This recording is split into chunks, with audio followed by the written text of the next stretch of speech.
After weeks of being hyped up and endlessly talked about in the media, Season 5 of The Crown made its debut on Wednesday, November 9th. Despite being wildly successful over its past 4 seasons, in my opinion, this season fell flat, and at times I felt rather bored and wondering why everything was so all over the place and inconsistent. Now, I recognize that many of you who watch this channel have no intention on watching The Crown, whether it be because of Harry and Meghan or your loyalty to the monarchy and sovereign. I respect your perspective and don't feel obligated that you have to sit through this video if it's not your thing. I am well aware of the harsh criticism of this particular series, considering the streaming giant that is streaming it as well as the subject matter. However, for me as an artist, I enjoy television, movies, music, any form of expression. I respect the hard work the cast and crew put into this to pull off a series. Whether or not I agree with the artistic expression is a different story, and that is what I will be talking about in my comprehensive review of the latest season of The Crown.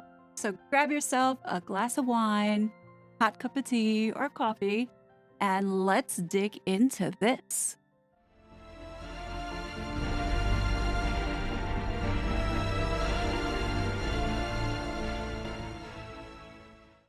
This season, heavy emphasis was focused on the sanctity of marriage and the unhappiness of the Queen's children, with the main storyline of Charles and Diana's marriage disintegrating. The actress Elizabeth Debicki, in my opinion, was extremely convincing as Diana, delivering on-point mannerisms that were close to as real as you could get. Thanks for sticking up for me. That was brave. And no lie, but this was the only line that I believe Harry had in the whole series. I don't know if that was intentional, but it was all about William after that. It was like Harry didn't even exist. Special treat, you get to choose between a bedtime story or Super Mario! That poor kid having that as an IMDb credit. Typecast for life. Don't tell your father. Are you going back upstairs now? God, no. Off to read the classics. An early night. Love you. I love you, Mummy. I love you too, my darling. The actor who played Prince Charles, Dominic West, did have moments where I could hear the likeness of Prince Charles if I closed my eyes, but I just couldn't connect with him on this one, despite him being a really brilliant actor. The most convincing scene for me was when they reenacted the phone call, or Camillagate. Definitely was cringy listening to this. Oh, God, I want to feel my way along you. All over you. Up and down you. In and out. Particularly in and out. Prince William must have been mortified. I was really hoping to see Fergie and Andrew's dysfunction, as there is a story there, but the series chose to gloss over it, and with Andrew's conversation, he only talks about it with the Queen in this scene. This guy did a great job impersonating Andrew. The thing is, I actually had some sympathy for her regarding Wyatt. It was a bit rough around the edges. American, of course. But I'd been away so much on duty with the Navy. It's not surprising Sarah felt a bit neglected. In all things considered, Steve was actually a pretty decent bloke. Who was carrying on with your wife? Not anymore, Mummy. He's out. What was the Queen's reaction? Overjoyed. Very happy, very pleased. And beyond that, I think that what else? I mean, just as a delighted parent, I think. Doing something unmentionable. You're right. I don't want to know. Sucking Sarah's toes, Mummy. The show did the same thing when it came to Princess Anne and her unhappy marriage. They glossed over it and boiled it down to a conversation they had with the Queen. Seen here. Wait, just a little. Darling, I'm glad you found happiness. I know how difficult it was in the end with Mark. But of all the families you could have been born into, fate has endowed you with this one, with everything that goes with it. including the fact that your mother is Supreme Governor of the Church of England and remarriage when the first husband is still alive, as you well know, is not only frowned upon, it is forbidden. And this was in episode 4, which was titled The Annus Horribilis, which I truly believe they could have done 2 episodes instead of cramming not only Andrew's story, Princess Anne's story, but they also crammed in Princess Margaret's story, and they weave Princess Anne's and Margaret's story together, which I thought was a cop-out. As if those storylines weren't enough, they also crammed in the storyline around the castle burning down. That was a serious fire, and I think that there were many avenues that could have been taken with that storyline in itself, especially giving more substance to Prince Philip instead of giving this half-assed story of an alleged intellectual affair, which I thought was also very weak to do. I, of all people, hardly need reminding of the requirements of being in this family. I have dedicated myself to my role, bent myself into shape, placed duty above all else, including more often than not my own happiness. All of this great material that the series failed to touch upon regarding Anne. I think she is one of the most underappreciated royal who works the hardest. Why didn't they do something with this? Instead, they wove her story in with Princess Margaret's issues. 5 engagements a day, 300 days a year for the past 24 years.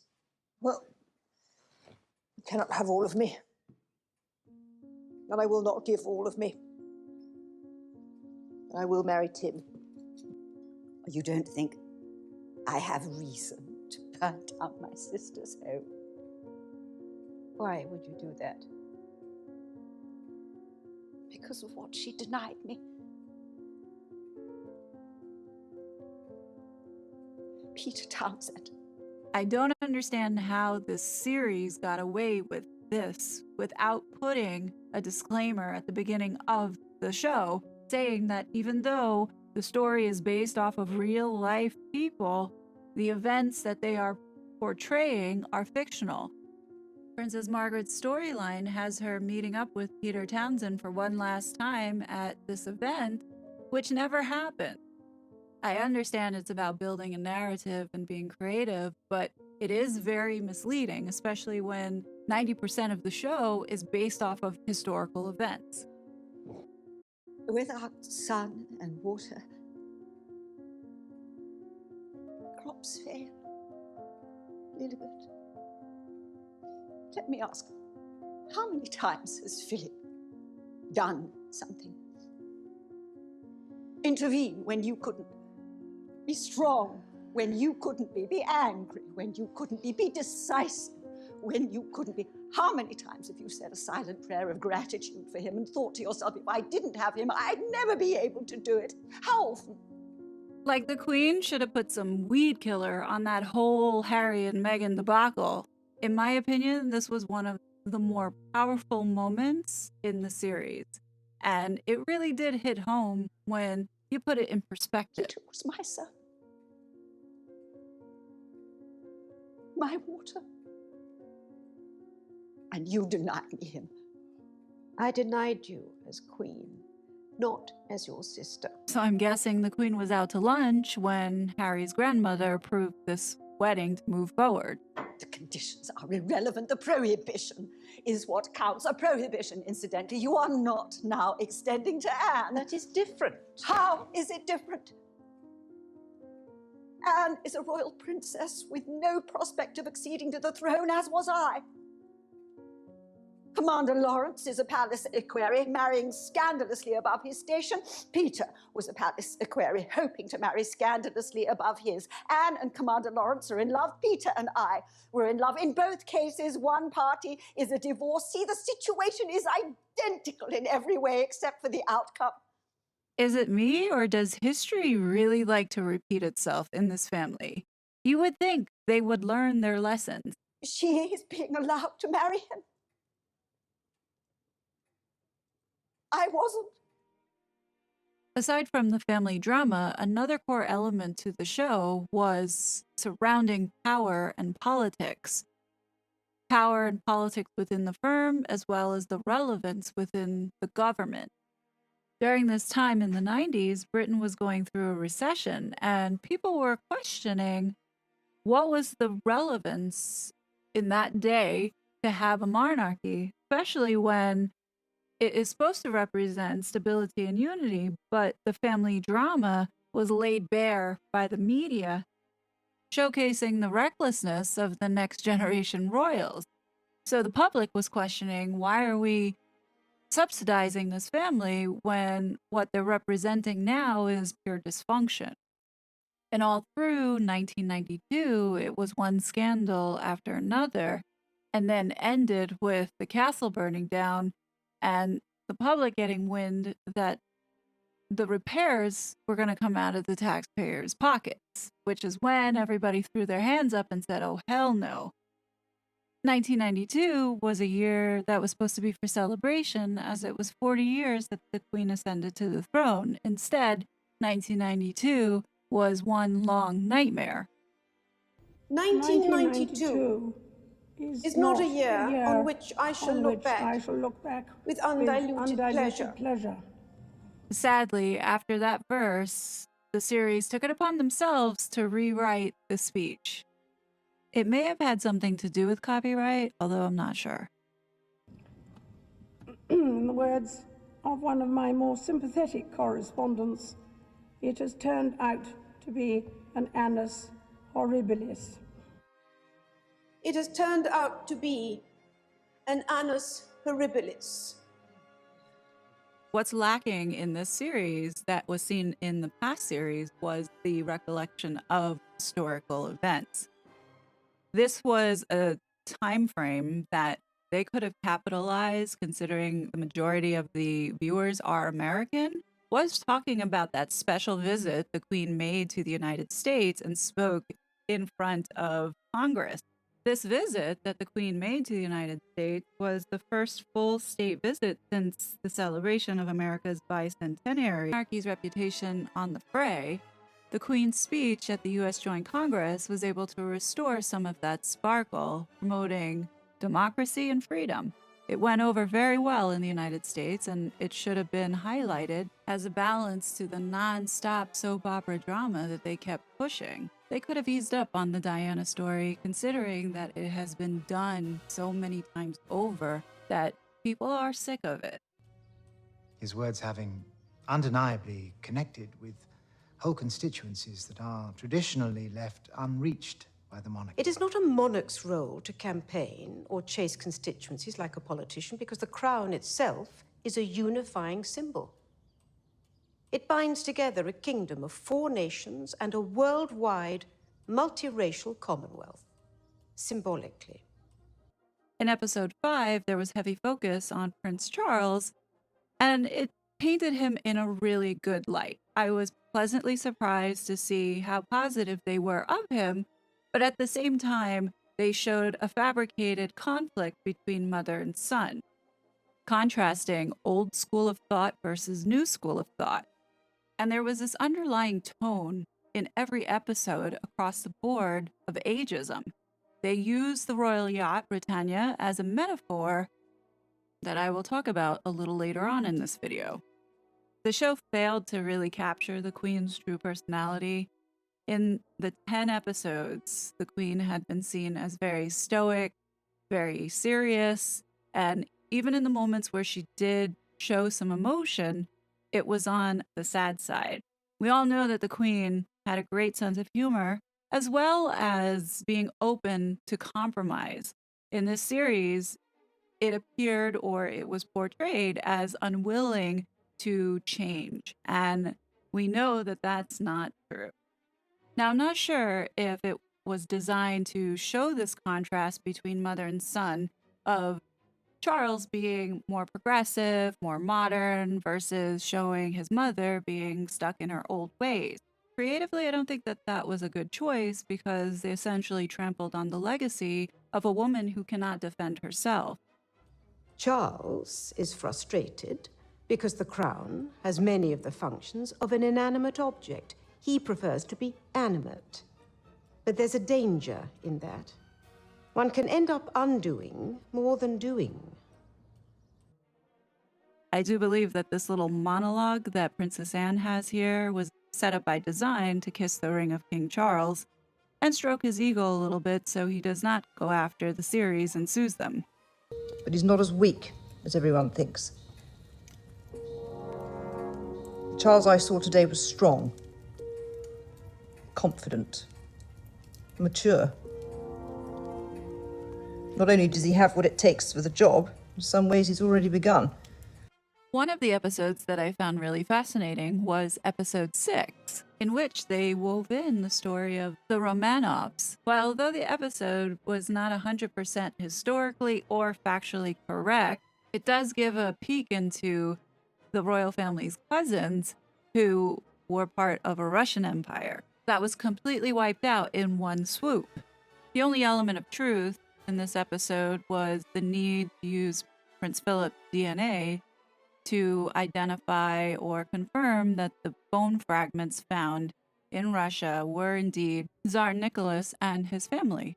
It is not true that Queen Mary and King George V did not want to provide safe passage for the family when they wrote to them.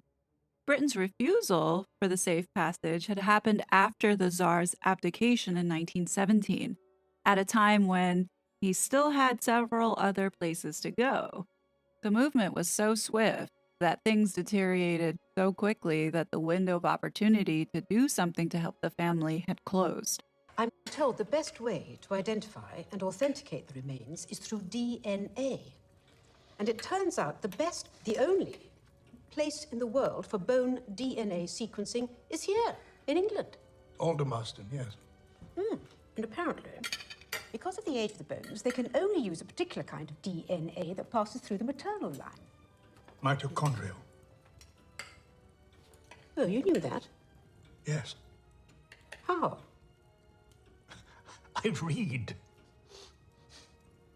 Now, I didn't like the creative direction that they took with this because they portrayed the queen as being not a well-read person and somewhat ignorant, because it came off as the two of them were not compatible intellectually, hence the reason why he was spending so much time with Penny and having quote-unquote conversation. I don't think that that was a nice thing to do. I think it was very disrespectful. Many of us know that this is not true, but unfortunately there are people that actually believe that what is being shown here is actual fact, because they have no disclaimer anywhere saying that even though it is based off of real life individuals, the stories around it are fiction. But what's really sad is a stranger like myself is defending the late monarch and her family, while her blood relative grandson did nothing to step in to stop this or protect the legacy and reputation of not only the family, but of a woman who gave herself unselfishly for a life of service. This is completely shameful, in my opinion. Princess Victoria of Hesse was Empress Alexandra's elder sister, making the Tsar's wife. My great aunt, yes. It turns out you can be incredibly useful. Well, that's a first. How? By helping them to prove if the remains are or are not Romanovs, by giving a sample of whatever it is that they need. Can you be more specific? Hair, blood, saliva?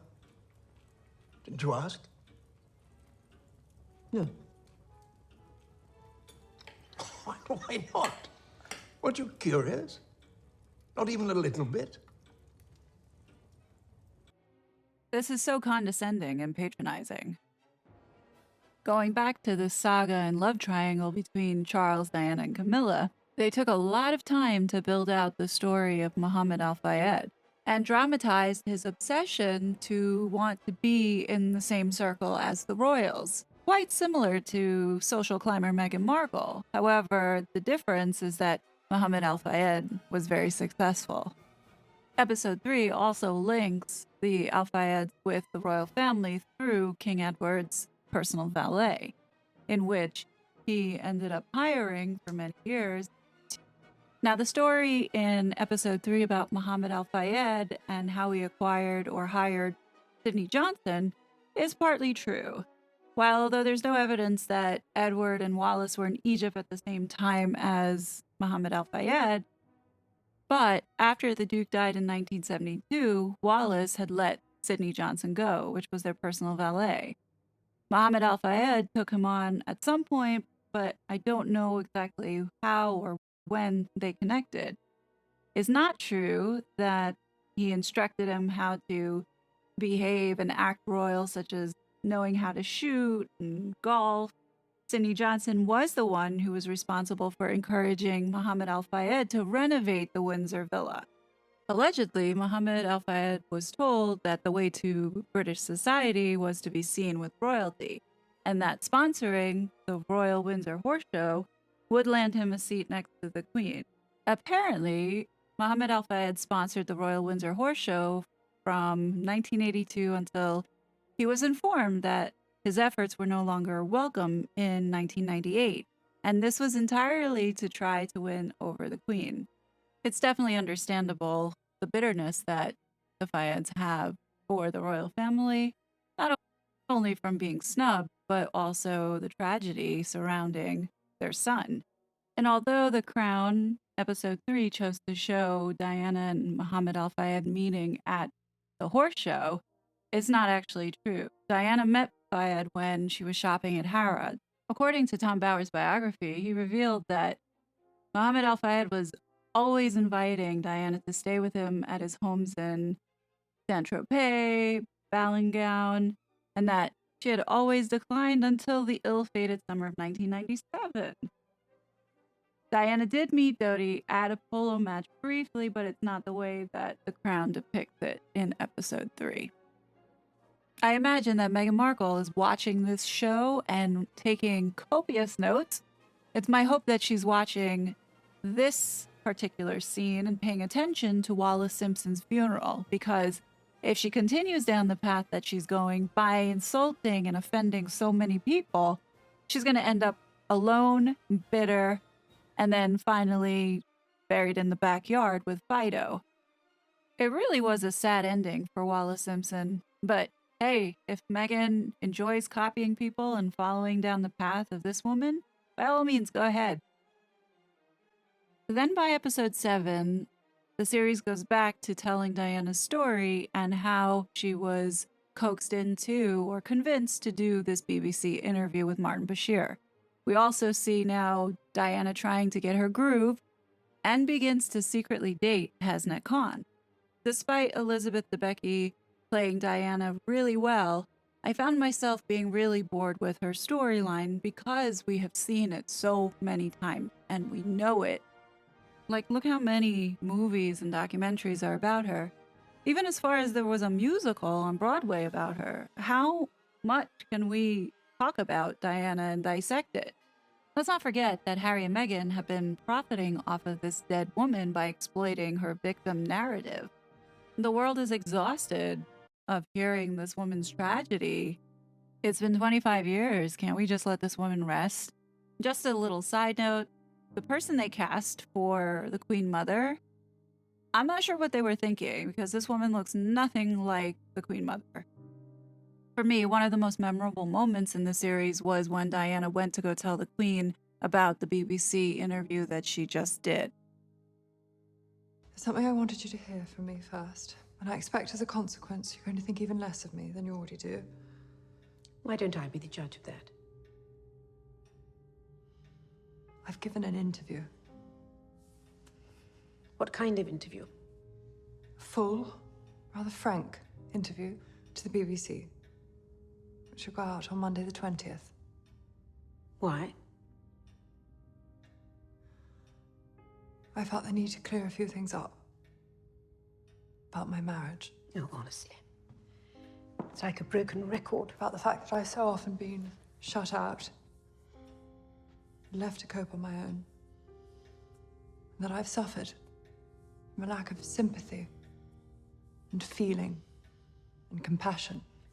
Haven't we heard all this before? 1,000 times. Haven't we read it in newspaper articles 1,000 times? Does it not occur to you that if you feel the need to clear a few things up, a public forum might not be the best place to do it? that such matters would best be discussed in private This sounds so familiar. with the people involved. I've tried that. When? On numerous occasions over the years, I've asked to see you so that we might talk face to face, and on every occasion, you refused or were unavailable. I accept it's not easy navigating this family. And I can understand why you might think we're all a bit remote. But there is another word for remote. Busy. We are all busy people with busy diaries, rarely under the same roof for 2 nights at a time. And none of us, not one senior member of the royal family, has a spare 10 minutes to think about themselves, let alone you or how we might best make your life miserable. On the contrary, it might surprise you to learn we all spend a great deal of time doing the opposite. Because when people, armies of people, say to me, "What has that girl done now? Who does she think she is?" What do you imagine I say? "Oh, Lord, yes, Diana's awful, a nightmare. What a mistake that was." Not once. Not a single time. You're wife to my eldest son, mother to my grandsons, and a valued senior member of this family. So I defend you each and every time, loyally, emphatically, to the hilt.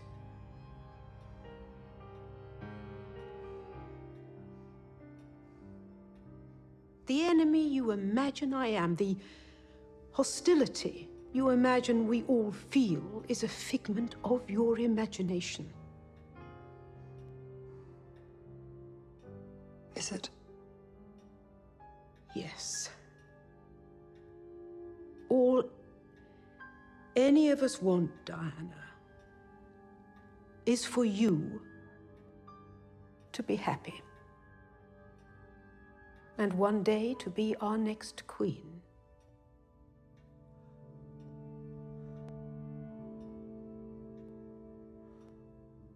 I suppose it's already too late to stop this? Yes. Have you told William? Not yet. Poor child. As if he hasn't got enough to worry about already. He's stronger than you think. I didn't say I thought he was weak. I said he's a child and has enough to worry about already.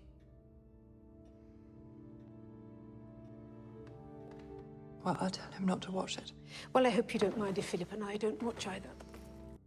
It's wishful thinking that this actually happened, unless Harry did play a role in advising the Crown series, which I wouldn't put it past him to do it. In episode 9, the fallout has happened and the Queen has given the approval to get a divorce. And what we see here in this episode, I think there's a lot of fluff going on, but the actual details of what the divorce settlement was going to look like. Now bring this forward to modern day times. You know the greedy bitch, if she divorces, she's going to ask for B's, as in billions, because she's that delusional. Because let's not forget that she's Ariel from The Little Mermaid, and her voice will be silenced. And I think productive discussion. I can confirm that His Royal Highness is now prepared to discuss a sizable payment, with just one stipulation. That you refrain forever from speaking in public about the marriage or the monarchy in any way that could be seen as damaging.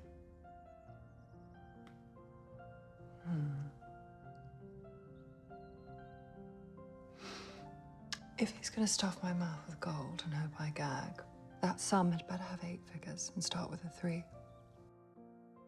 So the divorce settlement gets settled, and we are at the last episode, in which now we go back to Dodi and Muhammad Al-Fayed's story, and picking up to right before they go off to Saint-Tropez, in which Crown leaves us all hanging as to what's going to happen on the next season. Anyhow, we all know what's going to happen on the next season, but they ended the story there with Diana packing to go to Saint-Tropez on the month-long vacation.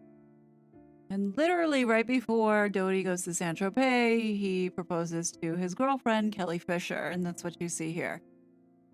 Before we wrap up this video, I'd like to circle back to something I mentioned earlier about ageism. That was a consistent underlying theme throughout this series.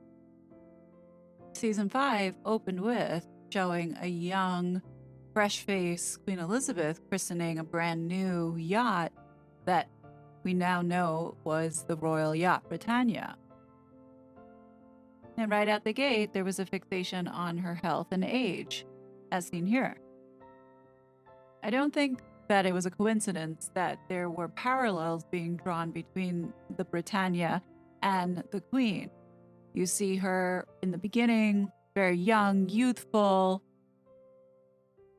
full of promise, and the parallel of it being dependable, just like the Queen, and consistent over the last 40 years. So when the ship starts having issues and breaking down, it's almost a metaphor for getting older and wondering, does it make sense to continue doing the same thing, or is this going to cost us in the end?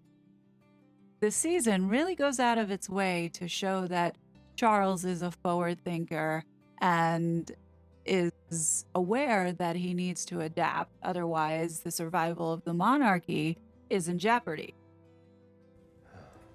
I'm just worried, Mummy, that if we continue to hold on to these Victorian notions of how the monarchy should look, how it should feel, then the world will move on. And those who come after you will be left with nothing.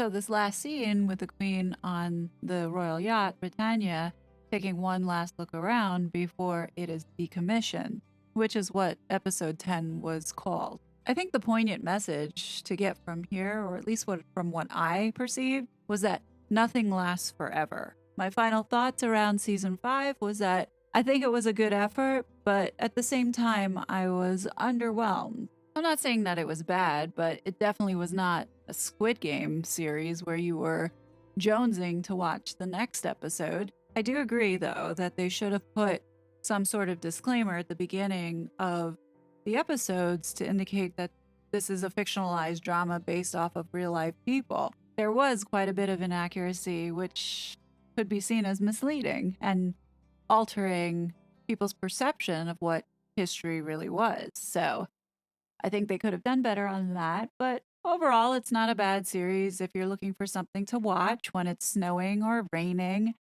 At the end of the day, all this is just entertainment. What do you guys think? Leave your comments below, and I'll be back soon with some more content. Until then, be safe. Bye!